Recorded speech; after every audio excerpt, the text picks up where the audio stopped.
अगर आपके पास भी बचे हुए चावल हैं और फेंकने का भी मन नहीं कर रहा, खाने का भी नहीं, तो ये नाश्ता बनाइए। गर्मी के लिए बेस्ट है ये नाश्ता, बिना मसाले, बिना तेल के और साथ में चटपटी सी चटनी, जिसे खा के आपको मज़ा आ जाएगा। बारिश का मौसम हो या गर्मी का मौसम, दोनों में बच्चों का फ़ेवरेट होने वाला है और आपको भी बहुत पसंद आएगा। साथ में आपके हेल्थ के लिए भी बहुत ही फ़ायदेमंद है, क्योंकि इसमें ना ऑयल है और ना ही मसाले हैं। तो चलिए फटाफट से बनाते हैं ये सिंपल सी और टेस्टी सी मज़ेदार सी नाश्ते की रेसिपी। तो यहाँ पे देखिए मेरा चावल जो है वो बच गया है। ये मॉर्निंग में बना हुआ चावल था। मैं दोपहर में इसका इस्तेमाल कर रही हूँ, क्योंकि ज़्यादा टाइम का चावल हमें इस्तेमाल नहीं करना है। अगर फ्रिज में रखते हो चावल तो कोई बात ही नहीं, वैसे चावल को फ्रिज में नहीं रखना चाहिए। तो यहाँ पे देखिए फ्रेंड्स, मैंने चावल को अच्छे से फोड़ लिया है। मतलब ये चिपका हुआ था ना, पूरा एकदम गुठली सा बना हुआ था। जैसे हम बनाते हैं बिल्कुल उसी शेप में बन जाता है चावल। तो उसे मैंने हाथों से अच्छे से फोड़ लिया है। इसके बाद एक कटोरी का नाप लिया है। उस कटोरी में मैंने चावल को अच्छे से फिल किया है। 2 कटोरी के लगभग चावल है, जिसे मैंने मिक्सर जार में डाल दिया है। अब इसी के साथ हम डालेंगे 3 टेबल स्पून बेसन। बेसन से ना बहुत ही फ्लफ़ी हमारा नाश्ता और बहुत ही मज़ेदार बनता है, एक अच्छा-सा टेस्ट आता है। इसी के साथ इसमें हम डालेंगे 1 कप दही।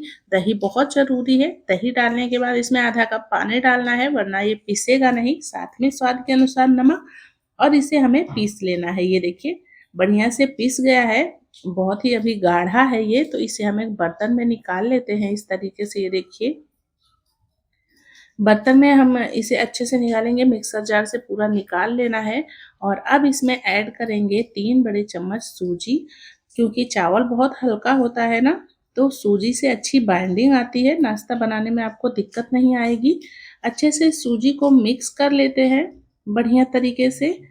बैटर बहुत ही गाढ़ा लग रहा है ना, तो इसमें ऐड करते हैं पानी, ताकि ये थोड़ा-सा अ, पतला हो जाए। और इसी के साथ थोड़ी देर के लिए इसे रेस्ट भी देंगे, ताकि सूजी है ना तो अच्छे से फूल जाए। अच्छा, चावल हमने पीसा है तो एकदम फाइन नहीं पीसा है, थोड़ा-सा इसके चंक्स हैं चावल के, वो जब मुँह में आप खाओगे ना जाएँगे उसके बाइट्स, तो बड़े मज़ेदार लगते हैं। अब इसमें डालेंगे 1 चम्मच इनो साल्ट, मतलब छोटे चम्मच से 1 चम्मच, बड़े चम्मच से मत डालिएगा। और फिर से इसे हम अच्छे से फेंट लेते हैं बढ़िया तरीके से। अब हमें इसे तुरंत बनाना है। अगर आप इनो या सोडा नहीं डालना चाहते तो आप इसे 15 से 20 मिनट का रेस्ट ज़रूर दें, ताकि इसके अंदर जो ख़मीर है वो उभर के आए। अब यहाँ पे मैंने 2 मीडियम साइज़ की कटोरियाँ ली हैं। इसमें डाला है हल्का-सा, मतलब 2-2 बूँद ऑयल, ताकि कटोरी के नीचे, मतलब तले में चिपके नहीं नाश्ता, आपको निकालने में दिक्कत ना हो। तो इसलिए हम तले में इसके ऑयल ज़रूर लगाएँगे। घी लगा लीजिए, अगर बढ़िया ऑप्शन चाहते हैं तो घी सबसे अच्छा है। और अब इसमें बैटर को हम फिल कर देते हैं।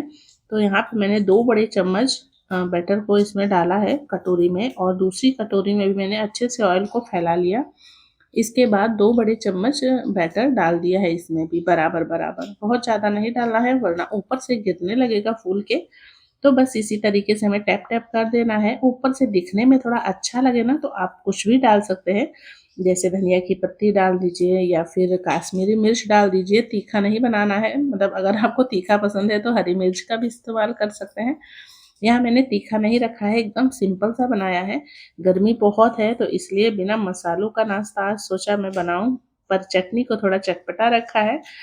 अ, आप अपने हिसाब से जो भी इंग्रेडिएंट है वो इसमें सब्जियां भी ऐड कर सकते हैं, ऐसा नहीं है। अभी तो मैंने जस्ट जल्द ही आपके साथ रेसिपी शेयर भी की थी।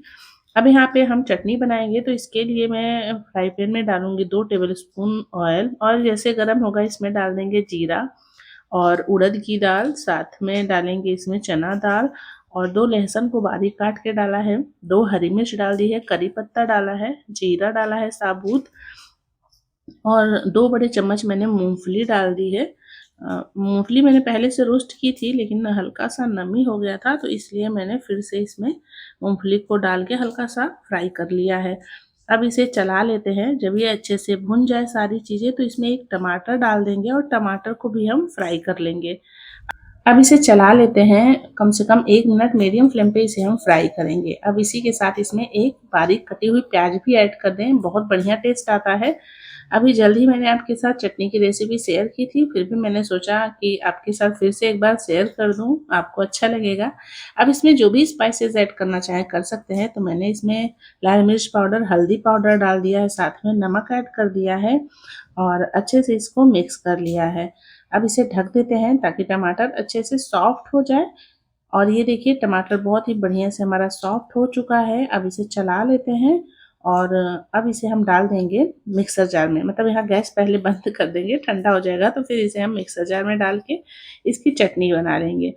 तो ये हमारी चटनी रेडी हो गई है। अगर आपको इसे और टेस्टी बनाना है तो लाल मिर्च और राई का, करी पत्ता का ऊपर से तड़का लगा लीजिए तो ये और टेस्टी हो जाएगी। मेरे लिए तो बस इतना काफ़ी है, तो मैंने चटनी को ऐसे ही रखा है।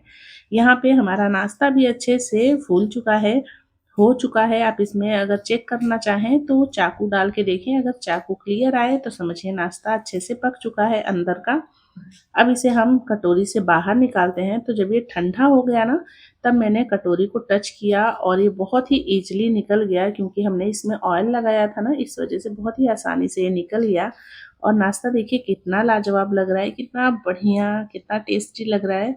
अगर मैं इसे नहीं बनाती ना तो चावल मेरा पूरा फेंकना पड़ता, पर मैंने ये दिमाग लगा के बना लिया और बच्चों को बहुत पसंद आया। बच्चे बोले इतने बड़े साइज़ की इडली हमने पहली बार खाई है। उन्हें बहुत पसंद आया। 2 इडली में उनका अच्छे से पेट भर गया। और भी मैंने फिर से बनाया, ये देखिए इस तरीके से ये पूरा फुल हो गया है। और फटाफट से मैंने इसे मिर्च वाले अचार के साथ, चटनी के साथ सर्व किया। हस्बैंड को भी बहुत पसंद आया और बच्चों को भी। और अभी तो मैंने जस्ट ही आपके साथ मिर्च की अचार की रेसिपी भी शेयर की थी, जो आपको पसंद आई। तो ऐसे ही ये नाश्ता भी आपको ज़रूर पसंद आएगा। काफ़ी टेस्टी है, यूनिक है और बहुत ही सिंपल है। जब भी आपका कुछ भी बनाने का मन ना करे ना, तो बचे हुए चावल से ये बना लीजिए, आपके लिए आसान भी है और चावल भी फेंकना नहीं पड़ेगा। तो है ना एकदम टेस्टी, सिंपल सी और लाजवाब रेसिपी। चटनी में आप अपने हिसाब से मिर्च भी ऐड कर सकते हैं। तो चटपटी चटनी और साथ में ये बड़ी-बड़ी इडली, जो भी नाम आप देना चाहें दे सकते हैं। काफ़ी लाजवाब लगता है। तो फ्रेंड्स, ज़रा सी भी अगर आपको आज की ये रेसिपी अच्छी लगी है तो प्लीज़ लाइक, शेयर, सब्सक्राइब ज़रूर करिएगा। बहुत ही सॉफ्ट है, मुँह में जाते ही ये गल जा रही थी, इतनी टेस्टी थी कि पूछिए मत। एकदम अलग तरीके का स्वाद आ रहा था। तो ज़रूर ट्राई करिएगा। अगर आपके पास भी चावल बचे हैं और नहीं भी बचे हैं तो फ्रेश चावल से बना लीजिए। मिलेंगे नेक्स्ट वीडियो में, तब तक के लिए बाय बाय।